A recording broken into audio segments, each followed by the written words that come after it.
दर्शकवृन्द नमस्कार। केन्द्रबिन्दु समाचारमा स्वागत गर्छु। म मनोज नेउपाने। केन्द्रबिन्दु समाचारमा हामी दिनभरिका महत्त्वपूर्ण तथा खोजमूलक समाचारहरू सम्प्रेषण गर्ने गर्छौँ। सुरु गरौँ आजका प्रमुख शीर्षकहरूबाट। मन्त्रीमण्डल पुनर्गठनको तयारीमा प्रधानमन्त्री केपी शर्मा ओली, टुङ्गिएन प्रदेश सरकार पुनर्गठनको विषय। निषेधाज्ञा र बन्दाबन्दीमा पनि रोकिएन अनावश्यक हिन्डुल र सवारी सञ्चालन। उपत्यकामा मात्र 7 दिनमा 7,000 बढी सवारी कारबाहीमा। कोरोना असरले डिजिटल कारोबारमा उल्लेख्य प्रगति। मोबाइल बैंकिङ मार्फत मात्र 3 महिनामा 41 अर्ब 28 करोड बढीको कारोबार। कोभिड-19 को खोप सन् 2021 को सुरुसम्ममा बन्ने स्वास्थ्य सङ्गठनका प्रतिनिधि जोस भेन्टिलियरको विश्वास। गरिब देशले पनि सहुलियतमा वा निःशुल्क रूपमा पाउने। र एथलेटिक्सकी कीर्तिमानी खेलाडी चन्द्रकलामाथिको कुटपिटमा राखेपको गम्भीर ध्यानाकर्षण। दोषीमाथि प्रचलित कानुन बमोजिम हदैसम्मको कारबाहीको माग। जस्तै परिस्थितिमा पनि होन्डा छ सधैँ तपाईसँगै।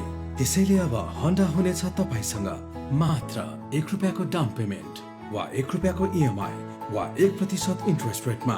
थप जानकारीका लागि यी नम्बरमा कल गर्नुहोस् वा माथि दिएको लिङ्क क्लिक गर्नुहोस्। होन्डा छ सधैँ तपाईसँगै। शर्माजी, चाउचाउ। कुन चाउचाउ? जसमा फाइदा छ। कसलाई फाइदा? हामीलाई कि ग्राहकलाई? तपाईलाई फाइदा हुने प्रीति चाउचाउ। फाइदा के छ यसमा? फाइदा चौता मसलाको स्वाद छ, मिठो मिठो याद छ, भोक मिटाउने ताकत छ, वर्षौंको विश्वास छ। बुझ्यो? प्रीति चाउचाउ, फाइदा हुने चाउचाउ। भोक लागेमा प्रीति खाऊ। केन्द्रबिन्दु समाचार सुरु गरौँ विश्वव्यापी महामारीको रूपमा रहेको कोरोना भाइरस सम्बन्धी अपडेटबाट। विश्वभर कोरोना भाइरस संक्रमितको संख्या 2,43,55,000 माथि पुगेको छ भने संक्रमणबाट मृत्यु हुनेको संख्या 8,30,000 नाघेको छ। त्यस्तै विश्वभर निको भएर घर फर्कनेको संख्या 1,68,29,000 नाघेको छ। यता नेपालमा बिहिबार 8 जना संक्रमितको मृत्यु भएको छ। यो सँगै कुल मृत्यु हुनेको संख्या 183 जना पुगेको छ। त्यस्तै बिहिबार मात्र नेपालमा 1,111 जना नयाँ संक्रमित थपिएका छन्। यो सहित नेपालमा कुल संक्रमितको संख्या 35,529 पुगेको छ। विगत 24 घण्टाको अवधिमा काठमाडौँ उपत्यकामा मात्रै आजसम्मकै उच्च 377 जनामा कोरोना संक्रमण पुष्टि भएको छ। त्यसमध्ये काठमाडौँमा 270, भक्तपुरमा 41 र ललितपुरमा 66 जनामा संक्रमण पुष्टि भएको हो। यससँगै काठमाडौँ उपत्यकामा कोरोना संक्रमितको कुल संख्या 4,396 जना पुगेको छ। स्वास्थ्य तथा जनसङ्ख्या मन्त्रालयका प्रवक्ता डाक्टर जागेश्वर गौतमका अनुसार बिहिबार मात्र 569 जना कोरोना संक्रमण मुक्त भएका छन्। यससँगै नेपालमा कुल निको हुनेको संख्या 20,073 जना पुगेको छ। अब पुरा समाचार। झापाको चारालीमा एथलेटिक्सकी कीर्तिमानी खेलाडी चन्द्रकला लामगादेमाथि भएको जातीय विभेद सहितको कुटपिटमा राष्ट्रिय खेलकुद परिषदले गम्भीर ध्यानाकर्षण भएको जनाएको छ। राखेपले बिहिबार एक विज्ञप्ति जारी गर्दै ध्यानाकर्षण भएको जनाएको हो।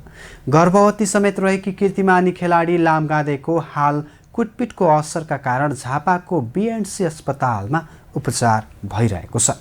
हेरौँ यो रिपोर्ट। एथलेटिक्सकी कीर्तिमानी खेलाडी चन्द्रकला लामगादेमाथि भएको जातीय विभेद सहितको कुटपिटमा राष्ट्रिय खेलकुद परिषदले गम्भीर ध्यानाकर्षण भएको जनाएको छ। परिषदका उपाध्यक्ष शिव कोइरालाले बिहिबार एक विज्ञप्ति जारी गर्दै राष्ट्रिय कीर्तिमानी खेलाडीमाथि दलित भएको आधारमा निर्घात कुटपिट भएको विषयमा परिषदको गम्भीर ध्यानाकर्षण भएको जनाएका हुन्।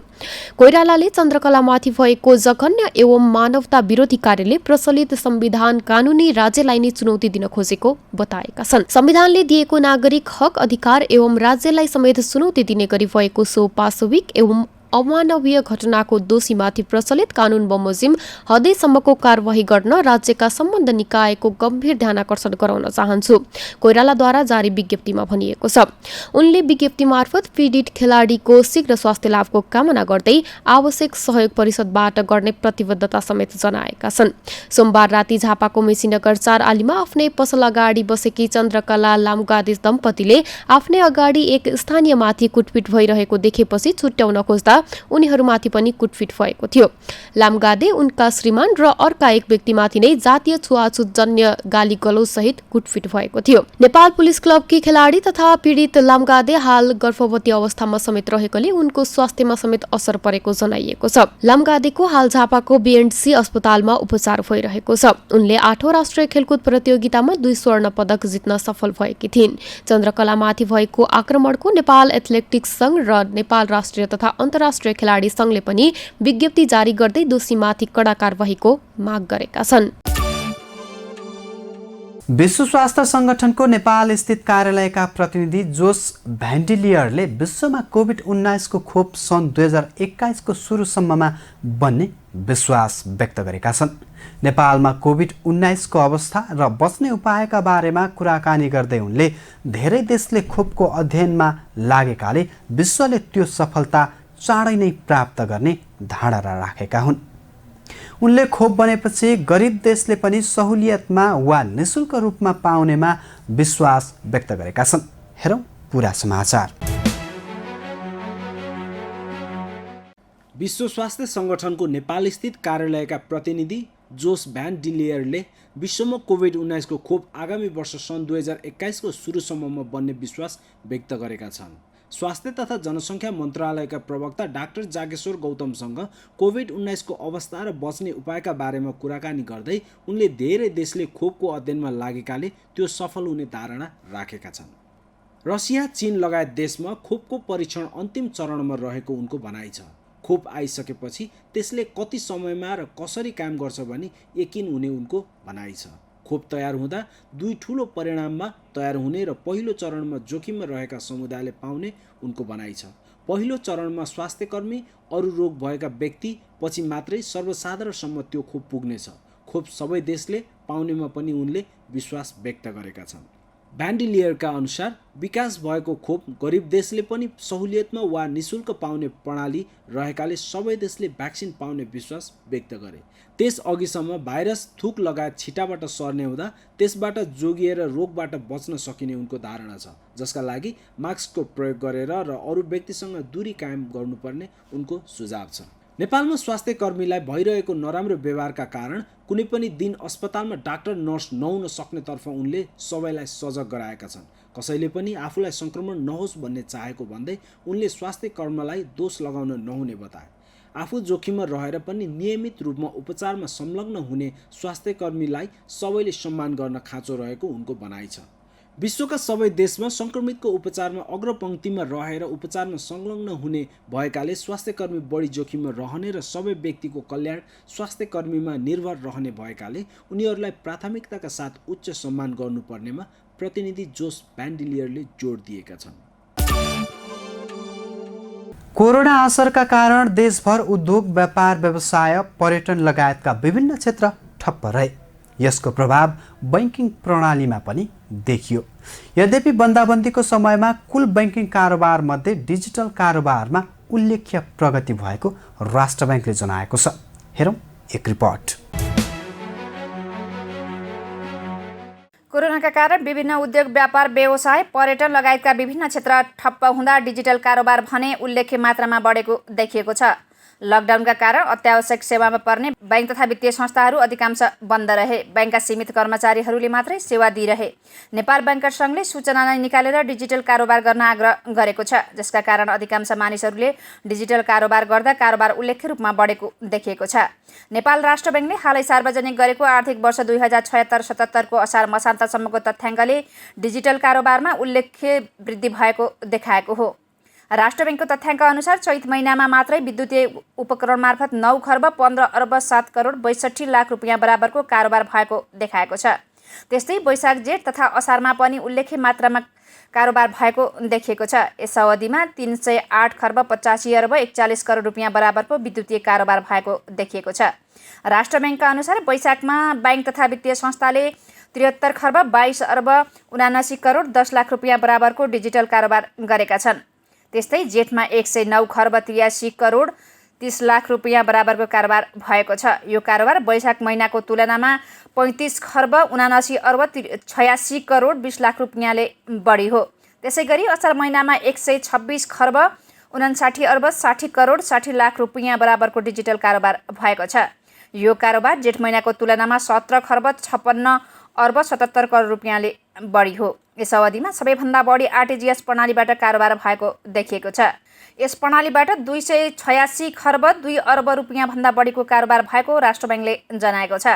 आरटिजिएस प्रणालीबाट वैशाखमा 68 खर्ब 88 अर्ब रुपियाँ बढी, जेठमा 102 खर्ब 51 अर्ब रुपियाँ भन्दा बढी र असारमा 114 खर्ब 63 अर्ब रुपियाँ भन्दा बढीको कारोबार भएको देखिएको छ। त्यसै गरी मोबाइल ब्याङ्किङ मार्फत 3 महिनामा 41 अर्ब 28 करोड रुपियाँ, जेठमा 41 अर्ब 1 करोड रुपियाँ र असारमा 18 अर्ब 83 करोड रुपियाँ भन्दा बढीको कारोबार भएको राष्ट्र ब्याङ्कले जनाएको छ। त्यस्तै इन्टरनेट ब्याङ्किङ कारोबार 46 अर्ब रुपियाँ, एटिएम मार्फत 1 खर्ब 22 अर्ब रुपियाँ, डेबिट कार्ड मार्फत 8 अर्ब 50 करोड रुपियाँ, क्रेडिट कार्ड मार्फत 3 करोड 60 लाख रुपियाँ भन्दा बढी र प्रिपेड कार्ड मार्फत 1 करोड 40 लाख रुपियाँ भन्दा बढी कारोबार भएको देखिएको छ। त्यसै गरी इसिसी मार्फत 13 खर्ब 86 अर्ब रुपियाँ भन्दा बढी, आइपिएस मार्फत 4 खर्ब 82 अर्ब रुपियाँ भन्दा बढी, कनेक्ट आइपिएस मार्फत 1 खर्ब 13 अर्ब रुपियाँ भन्दा बढी तथा वालेट मार्फत 22 अर्ब 9 करोड रुपियाँ भन्दा बढीको कारोबार भएको राष्ट्र ब्याङ्कले जनाएको छ। देशमा कोरोना संक्रमण जोखिम बढ्दै जाँदा थुप्रै स्थानमा निषेधाज्ञा र बन्दाबन्दी जारी छ। तर जारी निषेधाज्ञा र बन्दाबन्दीमा पनि अनावश्यक हिँडुल र सवारी चलाउने क्रम नरोकिएको प्रहरीले जनाएको छ। कोरोना जोखिमका बारेमा जानकारी हुँदाहुँदै पनि मानिसले सरकारी आदेश र स्वास्थ्य सम्बन्धी मापदण्ड उल्लङ्घन गर्दा जोखिम न्यूनीकरणमा कठिनाई देखिएको प्रहरीको भनाइ छ। हेरौँ एक रिपोर्ट। देशमा कोरोना संक्रमणको जोखिम बढ्दै जाँदा थुप्रै स्थानमा निषेधाज्ञा र बन्दाबन्दी जारी छ। संक्रमणको जोखिम न्यूनीकरणका लागि विभिन्न जिल्लामा अत्यावश्यक बाहेक गतिविधि सञ्चालनमा निषेध गरिए पनि पूर्णतः कार्यान्वयन हुन भने सकिरहेको छैन। कोरोना जोखिमका बारेमा जानकारीमा हुँदाहुँदै पनि मानिसले सरकारी आदेश र स्वास्थ्य सम्बन्धी मापदण्ड उल्लङ्घन गर्ने गरेको पाइएको महानगरीय ट्राफिक प्रहरी महाशाखा काठमाडौँले जनाएको छ। जथाभावी हिँडुल गर्नेदेखि अनावश्यक रूपमा सवारी साधन चलाउने देशभर नै भेटिएको प्रहरीले जनाएको छ। कतिपय भने मास्क नलगाई हिँड्ने गरेको समेत पाइएको महाशाखा प्रहरी प्रमुख वरिष्ठ उपरीक्षक भीमप्रसाद ढकालले बताए। मानिसको अटेरीपनका कारण जोखिम बढ्ने भएकाले त्यस विरुद्ध छड्के चेक जाँच सहित थप कडाई गरिएको उनले बताएका छन्। निषेधाज्ञाको उल्लङ्घन हुन थालेपछि 3 दिनदेखि उपत्यकाका 120 स्थानमा हुने छड्के जाँचका लागि 120 प्रहरी परिचालन गरिएको छ। उक्त टोलीले अत्यावश्यक सेवाका लागि हिँडेकाहरूको गतिविधि समेत निगरानी गर्नेछ।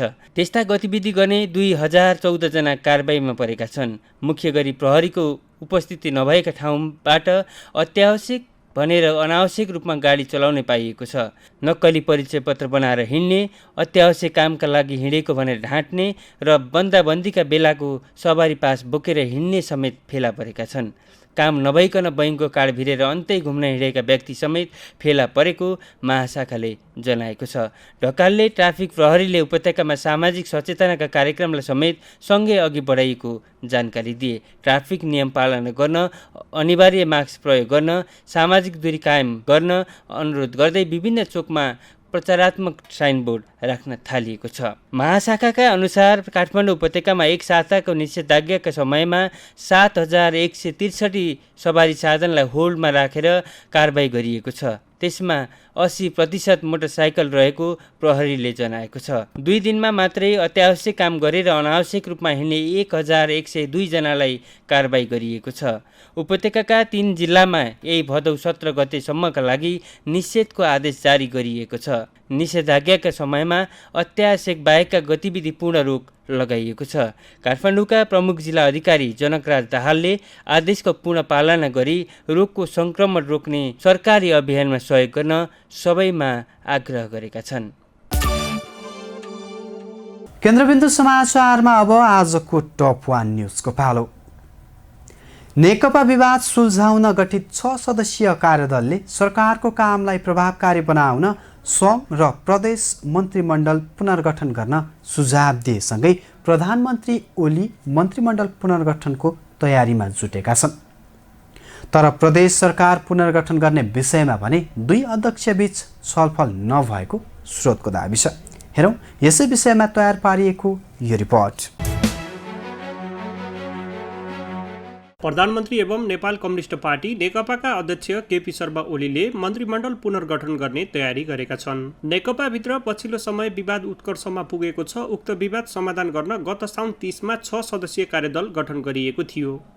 कार्यदलमा महासचिव विष्णु पौडेल, स्थायी कमिटी सदस्य द्वय शङ्कर पोखरेल, जनार्दन शर्मा, पम्फा भूषाल, सुरेन्द्र पाण्डे र भीम रावल सदस्य रहेका थिए। सो कार्यदलले सरकारको कामलाई प्रभावकारी बनाउन सङ्घ र प्रदेश मन्त्रीमण्डल पुनर्गठन गर्न सुझाव दिएको थियो। कार्यदलको सुझाव अनुसार प्रधानमन्त्री ओलीले मन्त्रीमण्डल पुनर्गठन गर्ने तयारी गरेका हुन्। पौडेल नेतृत्वको कार्यदलले अध्यक्ष द्वय ओली र दाहाललाई गत भदौ 6 गते साँझ प्रतिवेदन बुझाएको थियो। कार्यदलको प्रतिवेदनमा सचिवालय सदस्यको सुझाव, अध्यक्षद्वयको आपसी परामर्श र सहमति तथा संवैधानिक व्यवस्था, कानुन प्रबन्ध र निश्चित मापदण्डको आधारमा सङ्घीय मन्त्री परिषद र प्रदेश मन्त्री परिषदको पुनर्गठन र राजनीतिक नियुक्ति सम्बन्धी निर्णय गर्ने उल्लेख गरिएको थियो। गत भदौ 9 गते कार्यदलको प्रतिवेदनबारे 2 अध्यक्षबीच छलफल भएको थियो। उक्त छलफलले भदौ 13 गते सचिवालय बैठक डाकेको छ।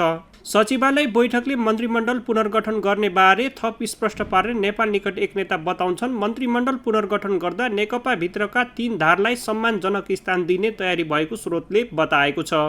कार्यदलको प्रतिवेदनमाथि असन्तुष्ट रहेका वरिष्ठ नेता माधव कुमार नेपाललाई सम्मानजनक स्थान दिने तयारी समेत भएको ती नेताको दाबी छ। गत फागुन 21 गते डाक्टर युवराज खतिवडालाई अर्थमन्त्रीमा निरन्तरता दिइएको थियो।